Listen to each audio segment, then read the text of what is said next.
Okay, so I, 21-year-old female, got some absolutely shitty news yesterday evening after my partner, 25 years old, and I returned from our little vacation. Yesterday evening, I asked for advice regarding processing it and the legal side, but now that it's had more time to compute, I'm thinking about the moral side, and I'm concerned about how I plan to act. Our landlord, in her 40s, female, lives in the house with us and owns it. We have the bottom floor as our apartment, and she has the top floor with her partner, in his 40s, male. When we got home yesterday afternoon, she came down to tell us that her parents, gender unknown, are in very bad shape medically. One has dementia and needs round-the-clock care, essentially, and the other has a terminal illness and is in hospice care. They live in a house that has 2 roads out, but one consists of a damaged bridge that the city won't pay to fix, and the other is a logging road that won't be plowed in the winter. So their parents need to be out of that house and moved into somewhere else by December 1st. The landlord told us she has been calling every assisted living facility she can, but so far she hasn't had luck finding a place for her parents. She said if she can't find somewhere in the next few weeks, my partner and I will need to move out so that her parents can move in. She said the latest we'll know by is November 1st, but obviously that is still short notice, and there is almost no vacancy anywhere in our area. On top of that, we only just moved in, August 1st, and I moved over 1,000 miles away from home. Partner and I signed this lease mid-July, and I just secured a new job last week, and we were looking forward to staying at least to the end of our 1-year lease, if not renewing. Honestly, this apartment is perfect for us. We're already in love with it and have spent money on some small renter-friendly renovations, and we have it fully furnished now. We're almost completely unpacked, and I was just about to finally sort my wardrobe. Now we're stressed, and my partner doesn't even want to finish unpacking, since the landlord said there's a roughly 30% chance at this point that she will need us to give up the space to her parents. I understand she's in a tight spot, but I'm already here and invested, and I have a lease. I want to stand my ground and have been looking into resources in case it comes to that. But would I be an idiot if I did? Edit. There is a section in the lease regarding eviction. It states the landlord may evict tenants for failure to pay rent, engaging in illegal activities, or failing to comply with terms of the lease. No pets, no subletting, no permanent renovation. That is all. There is nothing in the lease regarding breaking it or the penalties thereof. Comment 1. Not the idiot. If you are legally allowed to stay, then stay. You can always try negotiating and getting the landlords to help with moving expenses, finding a new place, future rental assistance, and reimbursement for upgrades. Basically, your landlords knew, or should have known, of their parents' health issues and still chose to rent to you 1 month ago. Their lack of preparation should not force you to upend your life and career. There are plenty of free medical, social work, state, and federal resources that can assist them in this situation. I'd pay attention to the exact wording of what they send you should you agree to break the lease. While unlikely, there is a small possibility that they are merely using this as a tactic to get you out of the unit, either to increase rent or because they don't like you. Comment 2. It depends where you live. If I'm not mistaken, in LA, a landlord property owner can evict a tenant if a family member needs to move in. So essentially, depending where you live, you may not have a choice. Edit. You're in Vermont, so while the above doesn't apply, the landlord only has to give you notice of what's happening, and they can terminate the lease agreement. Try our legal, but as I understand it, you don't have any legal ground to stand on. You're the idiot if you try to force the issue. I doubt your landlord wants this outcome, but T happens, and she is already in a terrible situation. If you drag this out in court or something, good luck finding another place with an eviction and all of this on your record. Comment 3. You're the idiot. Ask for moving costs, security deposit back, and 2 months' money equal to market rate rent, aka FU inconvenience money to vacate. Then be a decent human being and move out. Yeah, it sucks, but you're being an idiot. Your landlord's parents have dementia and terminal illness. She's going to not renew the lease anyway in a year, and she's going to hate you every step of the rest of the lease duration. You're going to have to move out anyway. Make the separation affordable enough for your inconvenience, and then stop being an idiot. Now, for the next story. My friend went down this weird paranormal rabbit hole 10 years ago. It started after she read about a real case where some guy was with friends, his friends went missing for good, and the guy told the police that he saw a 10-foot-tall green monster from some Hanna-Barbera cartoon eat them one after another. The guy was a teenager at the time, and it's a pretty popular case in paranormal communities. Apparently, the guy stuck to his story for the rest of his life and had full-on mental breakdowns whenever people told him the character isn't real. This caused her to go down this rabbit hole concerning sightings of fictional characters like Slender Man, John Constantine, Pokemon, Santa Claus, and others. I remember her telling me about a sighting she read about that involved Donald Duck appearing in some kid's room, except he wasn't friendly like he is in the cartoons, but demonic. She believes that fictional characters are similar to the UAP phenomenon. She believes in the multiverse theory and that fictional characters are real in other dimensions and sometimes visit ours. Basically, they're interdimensional aliens. She told me that some people in Congress think UAPs could be interdimensional, and she believes this helps validate her theory. Whenever she watches a movie or reads a book that involves a bunch of innocent characters dying, she talks about it in a way like she read about real people in the news dying horrific deaths. I remember when she watched some horror movie where every character dies in the end, and she seemed depressed about it for a few days. I told her that isn't normal, and it sounds like she could have a mental illness of some kind and to get help for it. She just kept telling me that I don't understand, and I can believe what I want. Am I the idiot? Now, for the next story. We have fought countless times about the legitimacy of giants having existed in reality, aka a conspiracy theory. Personally, I don't care if they did or didn't, but he takes my indifference as a slight against his intelligence and opinions. This has caused several fights, one of which we're actively having on the phone, typing this as he rants. Obviously, I've tuned him out and will just let him mansplain until he tires himself out. Is that selfish? Should I care more about his beliefs, even if I think they're irrelevant? In the past, he's expressed feeling dismissed and undervalued. I feel like he's getting too worked up over trivial things, when in reality, I'd love to have such spirited debates over current events, things we could actually, theoretically, impact instead of giants.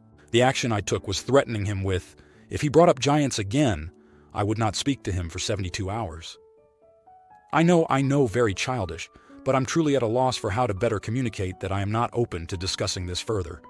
Happy to provide more context if needed. At a loss for how to get over this blemish in our otherwise pretty great relationship. And Reddit was my last hope. Apologies in advance for any newbie energy. Now here are the comments. Comment 1. Not the idiot. Honestly, I love my husband, but if he started telling me seriously that Bigfoot is real and he believes in the impact of aliens on the history of humanity, I would divorce and cut contact. Conspiracy theorists are nutjobs and huge red flags, and it would be an insult to my own intelligence to even entertain such BS. If my husband believed in it, I would lose too much respect to be able to say I love him anymore. If your boyfriend is talking about actual giants like creatures separate from the human race and not just really tall prehistoric humans, then I see it as no different than believing in Bigfoot. Comment 2. Based on additional comments, I'm tentatively saying, not the idiot. If it's this one topic that he keeps bringing up to debate and you're just not into it, that's fine. And he shouldn't keep trying to debate you on it if you've politely communicated disinterest. If you act uninterested in more topics or just ignore his interests, then that's another story, but I can't imagine wanting to talk about the possibility of giants more than like twice. Like is dude talking David and Goliath, or like people who had genetic anomalies that resulted in them being like female 8 tall? Comment 3. No idiots here. Although if he keeps bringing up a topic you have no interest in, he might be veering in that direction. Are you his only outlet for this? Does he have anyone else at all to discuss this with? Why is he so invested in talking about it at all? Is it just rehashing the same thing over and over again? Or does he somehow have new information? Now, for the next story. So here is the gist of what caused this. About 12 years ago, when I was 15 years old, my parents got divorced due to my mother's infidelity. I didn't really take a side during their divorce, as neither were really good parents or a good husband and wife. I haven't really been in contact with either of them that much after the divorce, since they sort of shipped me off to boarding school when they split up, so I would be as close as possible to each of them physically. All of my other siblings blamed my mom for the divorce and stayed with my dad. So a couple of months ago, my mom passed away and left behind my 12-year-old half-sister. Since she had nowhere else to go, and since my other siblings wanted nothing to do with her, I adopted her. When my father and siblings heard of this, they started to berate me over call and blow up my phone with messages about, how could you take in the daughter of that woman after what she did? And that kind of stuff. Now, here are the comments. Comment 1. Not the idiot. Frankly, I think you have approached this in a very mature, compassionate, and above all, admirable way. Becoming a parent to a child is extremely difficult under the best of circumstances. Please make sure you get your half-sibling into therapy. She just lost her mom and learned that most of her family wants nothing to do with her, and either of those will hurt, and both together will really devastate a person. As far as your family goes, feel free to use their beliefs, like their religious beliefs, to shame them. How they are acting towards you and this girl is really vile, and you should remind them of their lack of charity, lack of humanity, and general lack of character for condemning the child for the sins of the parent. Comment 2. Not the idiot one. This is your family. You have every right to have a relationship with them. 2. This is a 12-year-old child who is in no way responsible for your mother's infidelity. 3. Your mother was still your mother in spite of being unfaithful 12 years ago. They have no business gatekeeping your feelings or relationship with her in the first place. Your father and siblings seem to lack some basic human compassion. I am glad you have more, and hopefully that reflects itself in the home you provide your sister. Comment 3. Because the daughter is not at fault for the actions of her parents. They can be hurt about you taking in your sister, but at the end of the day, that's not their problem. Your sister is a victim, just like the others are too. Sorry for the current problems you're in, OP. You're a good sister, and not the idiot. Now, for the next story. I, 31-year-old female, am getting married at the end of the month to my fiancé. I have 5 bridesmaids, one of whom, 25-year-old female, has been missing in action throughout the entire wedding planning process. I really struggled between asking her or my sister to be in the bridal party. We used to be extremely close, but have drifted apart since she met her partner. But in the end, I chose her as my sister, and I are not super close due to a 9-year age gap and living 12 hours apart. She found out she was pregnant in April, so I was trying to be understanding, knowing that she was probably very overwhelmed and excited for her own journey. Then she and her boyfriend decided to get married and planned their own micro-wedding in 2 months. This is fine. It's her life. She can do whatever she wants, and I'm happy for her. But when it comes to stuff for my wedding, she has been completely missing in action. She did not attend my bridal shower or bachelorette, and the other girls have mentioned she doesn't respond to any of the planning chats they have had. She was also supposed to attend my final dress fitting, the only bridesmaid who was, and she ended up bailing, so I went alone. I know she's busy, so I was trying to give her the benefit of the doubt. However, I think I am at my wit's end now. She ordered a dress with the group back in May, but when her dress arrived, she decided she did not like it. We have been trying to remind her to reorder for months, and she finally has, but now the arrival dates listed are after our wedding. I am a little frustrated, as it feels like she has just been completely disinterested in the wedding process. I know she is busy and has a lot going on, but I am feeling a total lack of care about the experience at all. I know weddings are silly in the grand scheme of things, and a dress really won't make or break the day, and shouldn't make or break our friendship, but at the same time, I am seeing it as a symbol of her disinterest. So would I be the idiot if I told her she can't be in the wedding anymore if she doesn't have her dress on time? Now, here are the comments. Comment 1. Not the idiot. I was a bridesmaid for my best friend. She had initially asked me to be maid of honor, but I denied because I didn't have that much availability. I also lived 2 hours away and worked as a paramedic with a crazy schedule. This was also November 2020, when restrictions were being lifted, but having multiple days off wasn't an option with my job. I still managed to make it to as much as I could. I went to every bridal event, every fitting I needed to be at, ordered a dress and had it tailored. Cut her out of the wedding party, but not the wedding. If the dress won't be there in time, what does she expect to happen? She has to also account for how much more pregnant she's going to be in a month, and being 2 months from her due date isn't promising, with her being too tired to actually do bridesmaid things at the wedding. She has her priorities, and that's fine. But honestly, it's shitty of her to have accepted and then been MIA. And to not answer the other bridesmaids is also shitty of her, because they have to plan around someone who may or may not show up. Comment 2. You would not be an idiot, provided you have an adult, non-confrontational conversation with her now, instead of waiting until her dress inevitably fails to arrive on time and everyone's having a meltdown. You seem like a really reasonable individual who's extended her a lot of leeway. And if she's at all reasonable, she knows she's been missing out on, well, everything. A simple, hey, it seems like you've got a lot on your plate right now.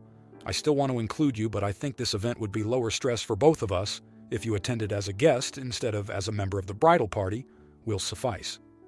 Then you don't have to worry about the dress or her inability to do literally any of the things a bridesmaid does. Comment 3, not the idiot. Being a bridesmaid does come with some responsibilities, and you don't go into it thinking otherwise, so you would be within your rights. But before jumping straight into it, maybe have a conversation about it. She may be suffering with her pregnancy. Her finances may be screwed. There could be any number of reasons why she's been MIA. This doesn't excuse her behavior, but if you were close and want to retain the friendship, then you owe one another that clarity. If you like this video, you'll probably like these too. Also, while you're here, please consider subscribing. It's your support that keeps this channel alive and allows me to make better and longer videos. Have a great day.